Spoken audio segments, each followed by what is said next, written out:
¿Fue obligada a casarse para salvar a su familia? Pero el precio de ese acuerdo fue vivir al lado del hombre más peligroso de México. Un jefe de la mafia, frío, marcado por cicatrices y acostumbrado a obtener todo lo que desea. Para ella, era un sacrificio. Para él, solo un trato más. Entre ellos no hay amor, hay poder, silencio y un deseo que ninguno quiere admitir. Pero cuando una mentira amenaza el imperio, y un enemigo del pasado vuelve a la escena, ese matrimonio forzado se convierte en una guerra de lealtad, venganza y pasión prohibida. ¿Hasta dónde llegará para demostrar que es más que una pieza en este juego mortal? Y cuando el amor se mezcla con el peligro, ¿quién sobrevivirá al Mafia Boss? Capítulo 16. Alejandro regresó a la hacienda pocos días después de recibir el alta. Caminaba despacio, apoyándose en mí en un bastón improvisado, el cuerpo aún adolorido, pero con la voluntad de mandar intacta. A cada paso, notaba cuánto disimulaba el dolor, y cuánto, sin darse cuenta, me permitía sostenerlo. El aire de la hacienda se sentía distinto, más denso, más atento. Los empleados hablaban en voz baja, las miradas se cruzaban en los pasillos y desaparecían rápido. Por las noches, los autos llegaban y salían sin ruido. Al amanecer, algunos documentos desaparecían del despacho de don Rafael. Había una tensión invisible recorriendo cada pared. En medio de ese cerco, nuestros silencios cambiaron. Él empezó a aceptar pequeños gestos, la taza de té que yo dejaba en la mesa, la ayuda para cambiar los vendajes, el toque fugaz en su hombro. Era como si un lazo frágil comenzara a nacer justo ahí, en el espacio entre el dolor y el cuidado. Una noche, mientras acomodaba las almohadas, él me sujetó la muñeca. Su mirada no era la del hombre herido, sino la de alguien que, por primera vez, quería sentirse vivo. Sus palabras salieron casi en un susurro: déjame verte así. No por lástima, sino porque necesito recordar que todavía puedo. No hubo prisa, ni dominio. Fue un encuentro lento, lleno de respiraciones y pausas, el toque que cura tanto como hiere. Yo lo vi vulnerable, y él me vio completa. Después, quedamos acostados en silencio, con el sonido lejano de la lluvia golpeando el techo. Él me miró de lado, el rostro medio en sombra, y murmuró: no sé qué me pasa. Pero cuando me tocas, todo lo que dolía, se detiene. Esa madrugada entendí que algo irreversible había cambiado. El hombre que solo conocía el control empezaba a aprender lo que era la confianza. En los días siguientes, el mundo exterior volvió a interferir. Mensajeros llegaban con informes, Rafael exigía reuniones. Los empleados estaban nerviosos, susurrando sobre visitas nocturnas y autos sin placas. Desaparecieron documentos del cofre del despacho, y uno de los guardias fue visto recibiendo un sobre en la puerta trasera.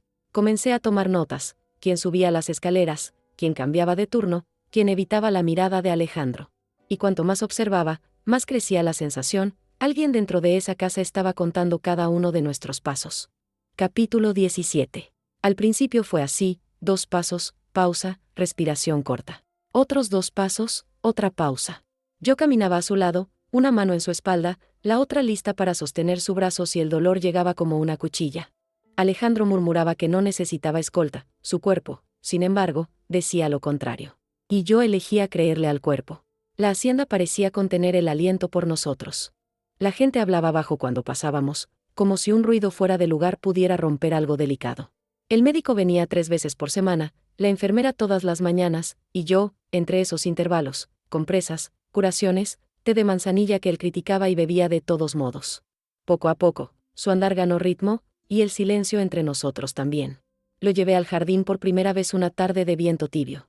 Lo senté en una silla de hierro bajo la sombra de una higuera antigua. Él cerró los ojos y apoyó la cabeza en el respaldo, como quien descansa en un recuerdo. Yo me quedé observando, tratando de grabar los rasgos que el fuego no se llevó: la línea firme de la mandíbula, la curva de los labios cuando intentaba esconder una sonrisa, las cejas que se fruncían cuando yo insistía en una segunda vuelta por el patio. ¿Me estás midiendo, Camila?, preguntó sin abrir los ojos. Solo me aseguro de que no te desmayes, así no tengo que cargarte de vuelta. Lo aceptaría, solo por ver esa escena.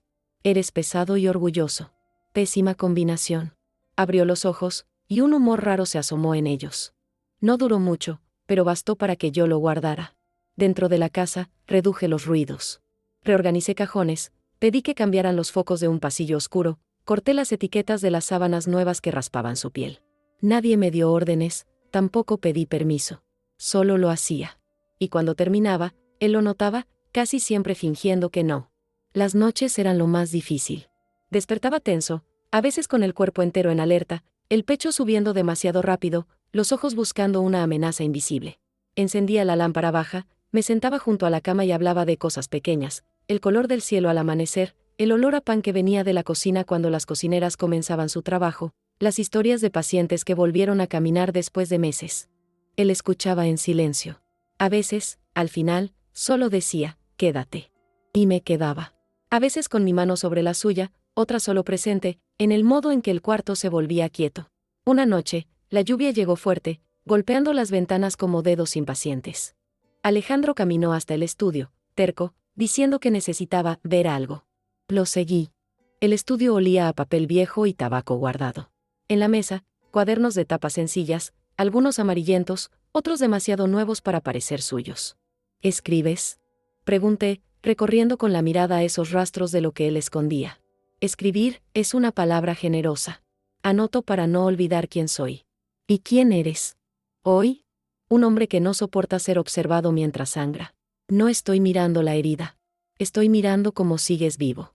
Me miró un segundo que pareció largo de más.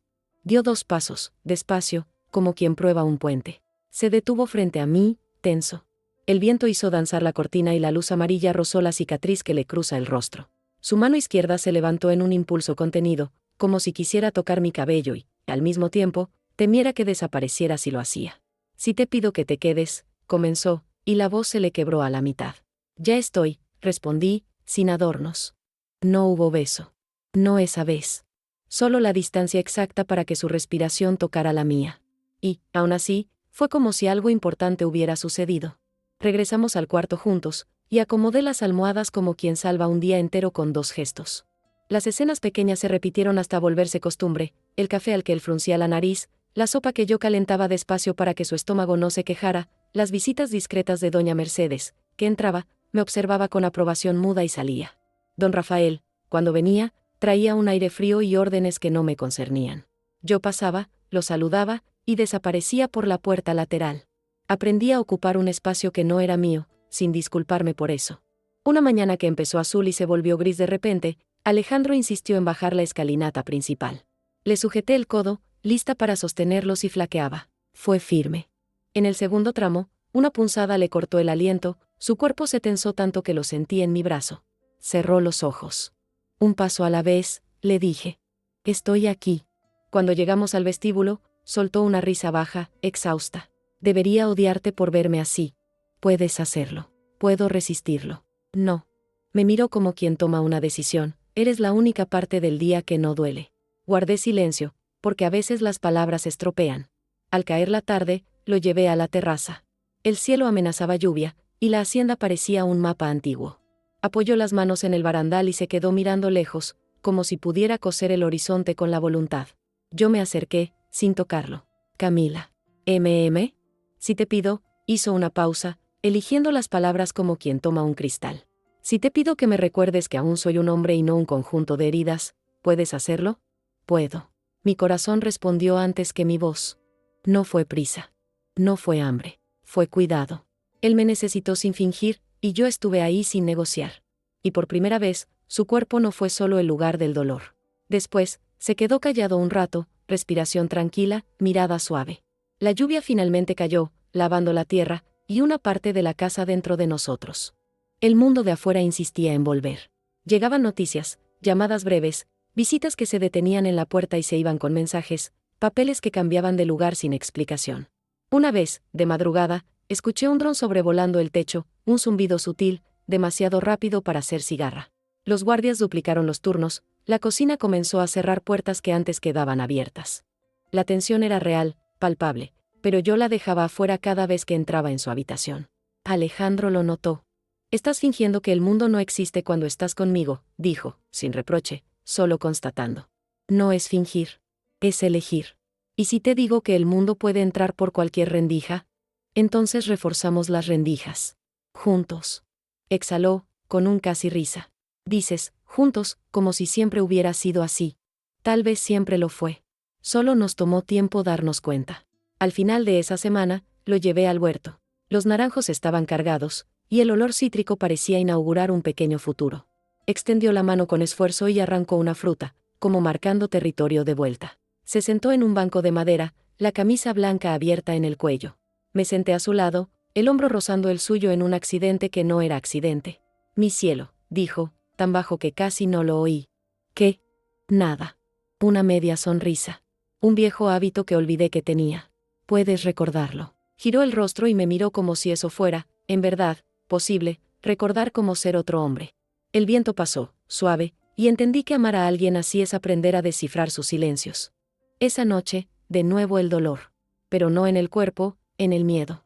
Despertó con los ojos demasiado abiertos, la respiración corta. Me senté al borde de la cama, toqué su frente con mi mano fría. Estoy aquí. ¿Y si lo intentan de nuevo? Entonces intentamos vivir una vez más. Cerró los ojos, y por unos segundos, solo fue un hombre cansado. Me recosté a su lado, sobre las cobijas, la cabeza cerca de su hombro. Su corazón se fue calmando bajo la piel, y conté los latidos hasta quedarme dormida. A la mañana siguiente, durante el desayuno, apartó la taza y habló con la voz firme de antes. Quédate conmigo, Camila. Ya estoy. No por deber. Pausó, por nosotros. Por nosotros, repetí.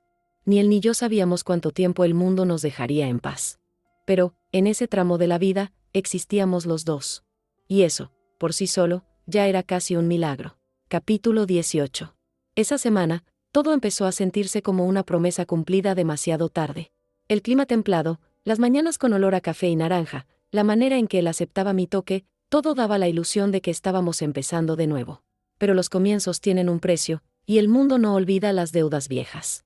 Alejandro estaba más fuerte. Aún cojeaba un poco, pero ya se movía por la casa sin apoyo. A veces lo veía desde lejos, apoyado en la baranda del despacho, con la mirada fija en el horizonte, como si intentara descifrar el futuro por el color del cielo.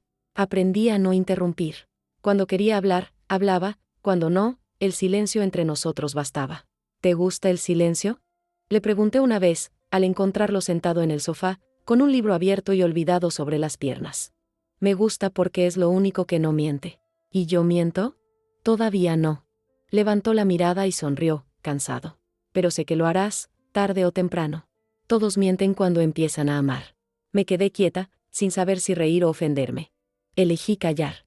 Porque, en el fondo, entendí lo que quiso decir, el amor siempre distorsiona la verdad. Nos hace ocultar el miedo, los celos, el deseo de quedarnos para siempre. Esa noche, la cena fue sencilla. Yo misma preparé la comida, algo casero, sopa de elote, carne deshebrada, pan recién salido del horno de leña. Alejandro comió en silencio, pero noté cuánto lo conmovía el gesto. Cocinas demasiado bien para alguien que siempre tuvo quien lo hiciera por ella, dijo. Tal vez porque nunca tuve quien quisiera comer conmigo. Su mirada se perdió por un instante, y el silencio volvió, espeso. No debería desearte, murmuró, bajo, pero te deseo. Entonces no digas nada, respondí. Solo, desea. Después de eso, todo fue casi inevitable. Empezamos a encontrarnos más seguido, a veces en el jardín, a veces en la biblioteca, donde me mostraba libros de política y economía rural, intentando justificar la presencia de periodistas y hombres de traje que llegaban a la hacienda sin aviso. No preguntaba mucho. Solo observaba, memorizando el tono tenso de las conversaciones, las frases que se quedaban a la mitad, las miradas que no confiaban en nadie. Una tarde, Alejandro me llamó al estudio.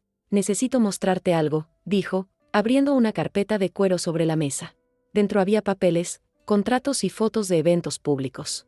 Esto es lo que sostiene nuestro nombre, explicó. La mitad es fachada, y la otra mitad, también. Me habló de los contratos de transporte, de las alianzas políticas, de los hombres que dependían del dinero de la familia para llegar al poder. Hablaba con una mezcla de orgullo y vergüenza. Heredé un imperio de apariencias, Camila. La hacienda es el escenario, el resto sucede lejos de aquí. ¿Y quieres seguir en eso? No sé lo que quiero. Solo sé que cuando estás cerca, todo parece menos podrido. La forma en que lo dijo me desarmó. No fue una declaración, fue una confesión. Y las confesiones siempre pesan más que las promesas. Los días siguientes fueron tranquilos, casi demasiado. Empezamos a dormir juntos, no por deseo, sino por necesidad de paz. A veces despertaba en medio de la noche y sentía su brazo sobre mí, pesado, cálido, como si quisiera asegurarse de que no me iría. Otras veces, era él quien despertaba y me encontraba observándolo. En esos momentos no había palabras. Solo respiraciones que se buscaban. Pero la calma no dura cuando el poder acecha. Una mañana, mientras ayudaba a ordenar el despacho, encontré un sobre dirigido a Alejandro. Sin sello, sin marcas. Dentro, una sola hoja mecanografiada, el nombre Mendoza está en todas las listas. La inspección empieza la próxima semana. Mantén las apariencias. El corazón me dio un vuelco. Cuando él volvió del huerto, le entregué el papel sin decir nada. Lo leyó, respiró hondo y lo rompió en dos. Finjamos que no lo vimos, dijo simplemente. Así es como se sobrevive. Pero la tensión regresó. Alejandro empezó a dormir menos, a hablar menos, trabajar más. Por las noches, se quedaba horas en el despacho, revisando informes, haciendo llamadas en voz baja. Yo lo esperaba hasta el amanecer, preocupada, sin atreverme a insistir. Cuando regresaba al cuarto, con el rostro cansado y la barba crecida, lo abrazaba sin preguntar nada. Y era ahí, entre el miedo y el afecto, donde nos encontrábamos. Una noche rompió su propio protocolo. Entró en el cuarto con la mirada turbia y el cuerpo exhausto. «Quédate conmigo», dijo, la voz ronca. «Pero no digas nada, no preguntes nada. Solo, quédate». Y me quedé. Me abrazó como quien se aferra al último borde antes de caer. El toque no fue urgente ni violento. Fue humano. Un cuerpo buscando refugio en otro. Un hombre intentando olvidar que el mundo lo quería de rodillas. Al final, se quedó dormido con la cabeza apoyada en mi pecho. Yo me quedé despierta, pasándole los dedos por el cabello, pensando que quizá el amor era eso, una tregua breve entre dos guerras. A la mañana siguiente, parecía otro. Sonrió al verme, lo cual ya era un milagro. «Mi cielo», susurró, rozando mi rostro. Creí que estaba demasiado roto para sentir esto. «¿Y qué sientes?» «Que quizá tengo algo que perder». Fue la primera vez que escuché a Alejandro hablar de pérdida con miedo, no con rabia. Y, sin darme cuenta, yo también empecé a tener miedo. Porque lo que nace al borde del abismo, siempre corre el riesgo de caer. Y si quieres ver la continuación de la historia de Camila y Alejandro, escribe abajo, yo quiero. No olvides dejar tu me gusta, suscribirte al canal y compartir este video con quien ama los romances intensos, peligrosos y llenos de giros inesperados. Tu apoyo mantiene viva esta llama, y da vida a los próximos capítulos.